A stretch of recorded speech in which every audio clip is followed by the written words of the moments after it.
Welcome to Writing for Psychology, featuring Jane Halonen, along with me, Garth Neufeld. This 7-part Psych Session series features conversations around topics related to writing in psychology, from finding opportunities to finding inspiration, and so much more. Quite simply, this was my personal attempt to learn something from one of the masters in our field and to share it with you, our audience. We hope you enjoy it.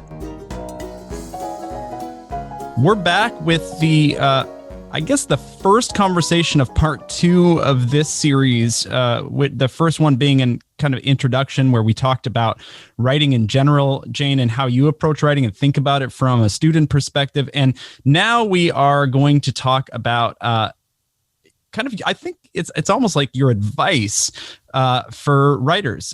So in our field, let's talk about making and getting opportunities for writing, because as we discussed at the end of the last episode, that's kind of the first step. If you don't have those opportunities, then you're not publishing anything, right? So how do you approach that? And instead of, I think I'm prone to ask, how do you do that with your students and talk to them about that, which we might get into, but how do you do it?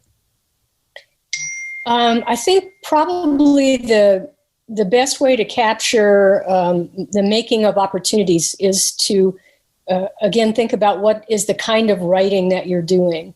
And in our discipline, especially given the audience for this particular podcast, I'm guessing we have 2 different kinds of projects. One is the researcher, where what you're trying to do is break into traditional publishing, peer-reviewed articles. And the other would be teaching related, in which case it can be solely research, sometimes not always recognized as legitimate research, but textbook writing, ancillary writing, etc.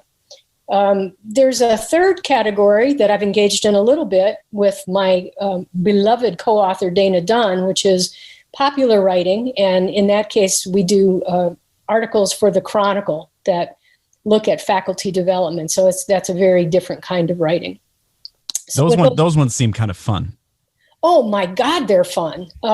Partly, for a couple of reasons. One is it's really fast, as opposed to the kind of other writing that is protracted and painful, like childbirth, I guess. And they pay you.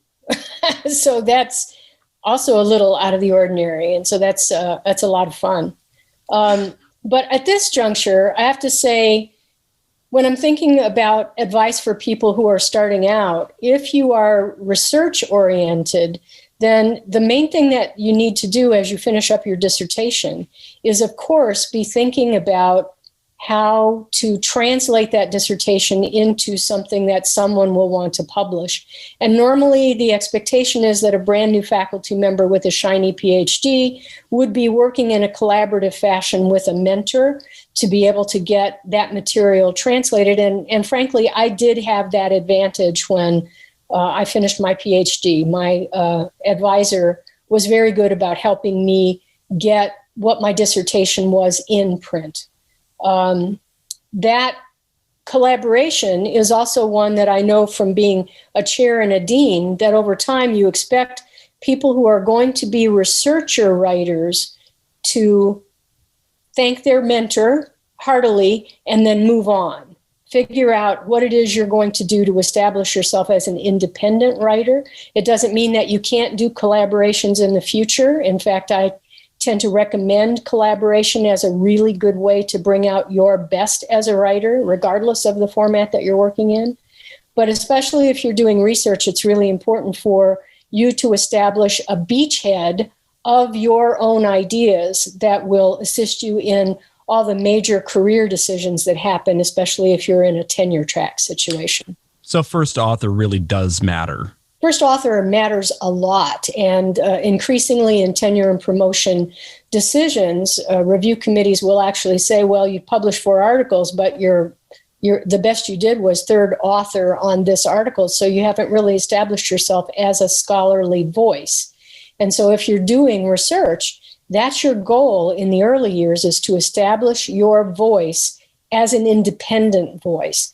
And also making sure that your research agenda is clear cut and gives you the drive to do the work. Making sure that you're doing something that you really like to do. So as just an example, the work that I did as a graduate student on my dissertation was actually, I did a treatment study in postpartum depression. Oh yeah, it was really hard and long and an ordeal. And at the end of it, I thought, wow, this does not ring my chimes. This is not something that I can see myself doing as a lifestyle.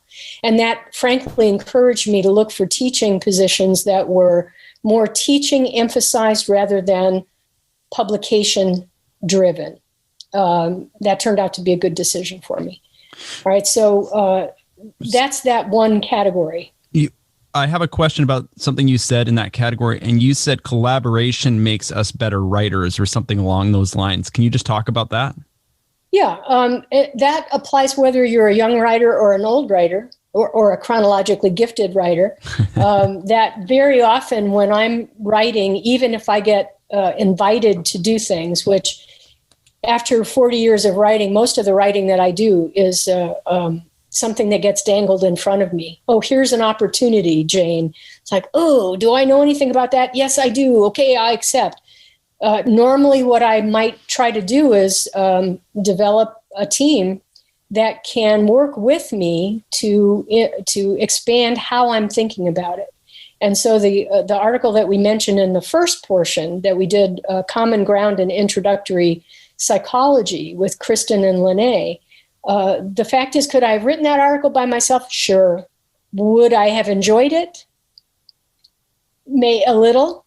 But by having an opportunity to say, well, let's just throw out on the table, what are your ideas? And what, from your specific perspective, which is different than mine, you're a high school teacher or you're a brand new graduating student. Let's take this topic that I have some ideas on and let's flesh it out. And so it simply becomes much more fun. And if you pick the right team members, they can correct your APA format as well.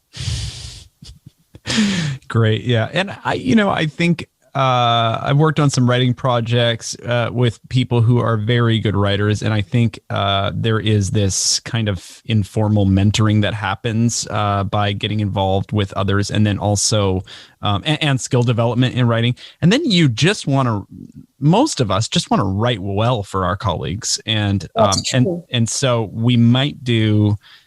I might do a better job for somebody who I have a professional relationship or friendship with than I would for just the sake of the publication.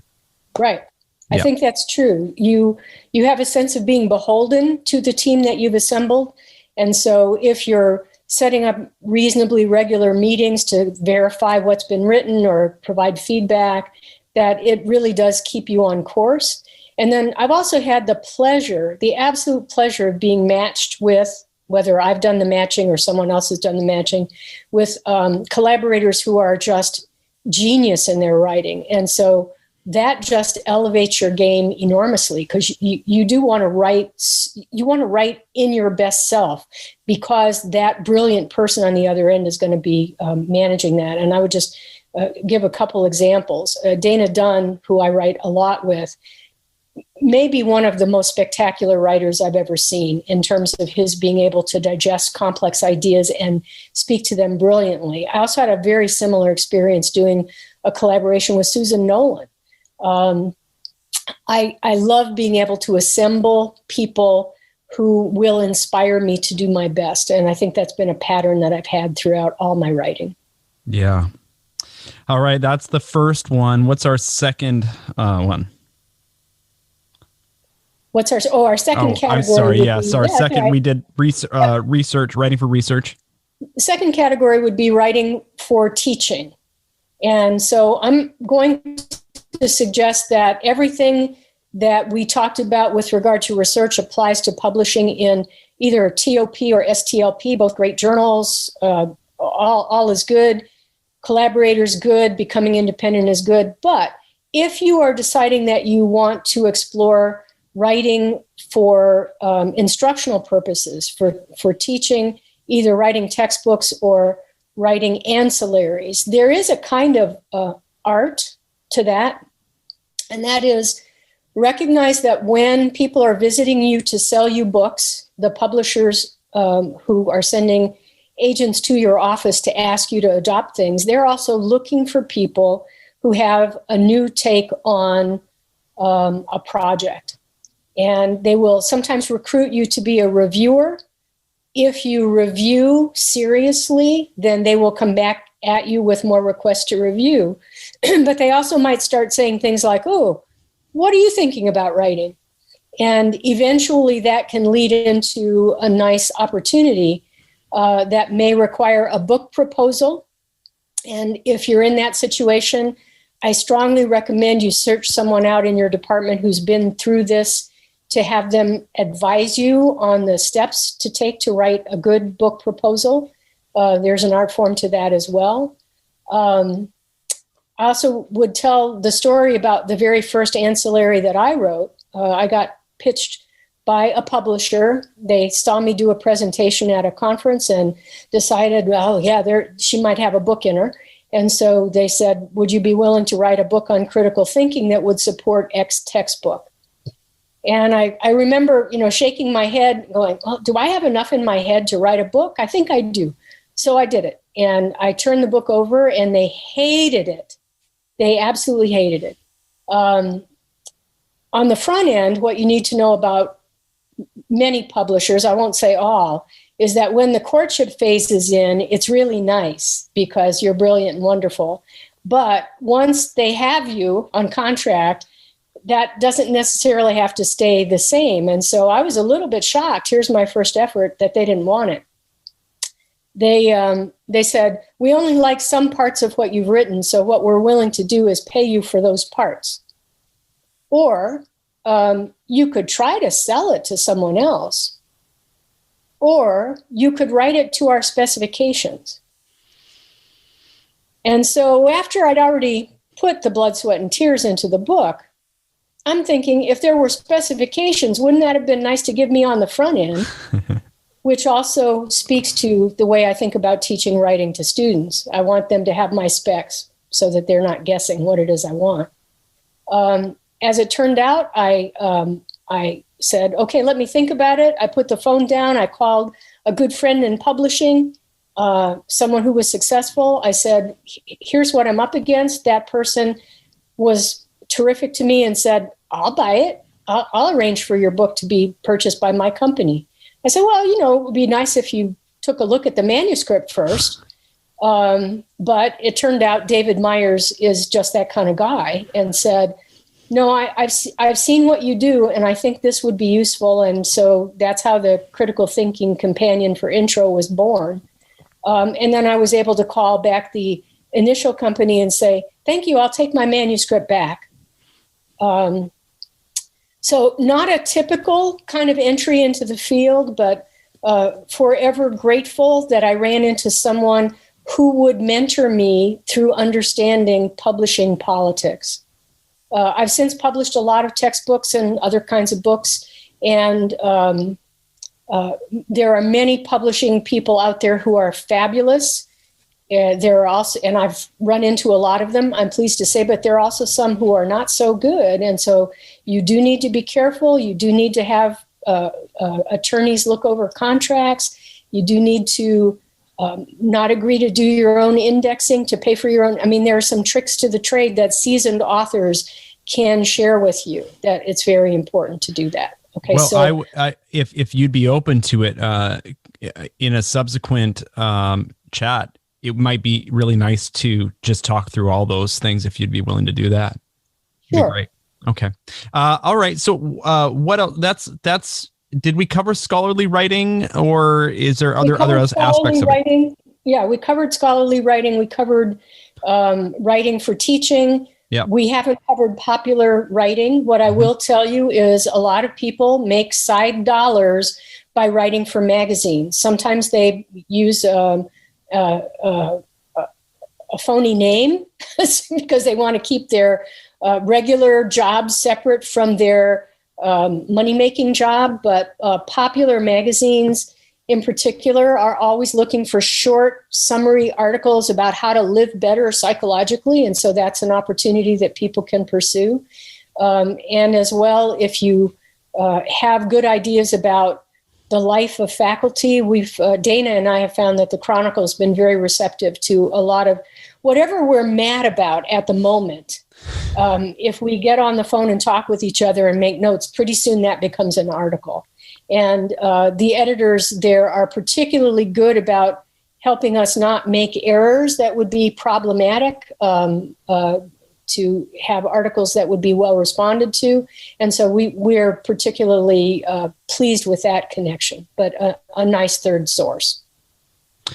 Right. And you mentioned in our opening conversation a little bit about grants and maybe these kind of more non-traditional kinds of psychological writing that is a skill set that you need. And I know that was one of my entries into writing within or professionally, I guess, was learning the skill to write a grant to APS or STP or something like that.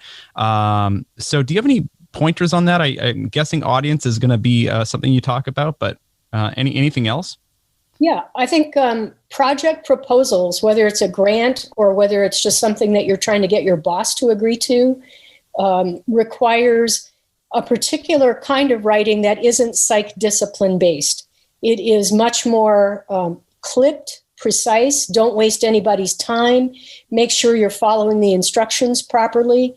I was not ever trained on how to write grants. In fact, the very first grant I wrote was in my first job after I got my PhD, and I was shooting in the dark, writing a grant to try to get some special support for advanced day treatment for a young man with autism. I got the grant. I was thrilled that it turned out that you could ask people for money with your words and get it. But I think what I've seen in trying to help my students learn how to write grants is I know that students who are going into human service settings, if they can write on their resume, I know how to write grants, that's going to separate them from other people who have similar backgrounds. And so in some of my courses, I'll give them an option of, here's the major communication project you're going to do. You can do a literature review if you're headed to grad school and you want to become a professor, that's fine.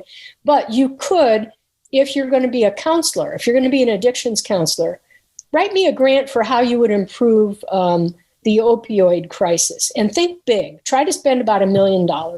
And here are the parameters. Here's the rubric.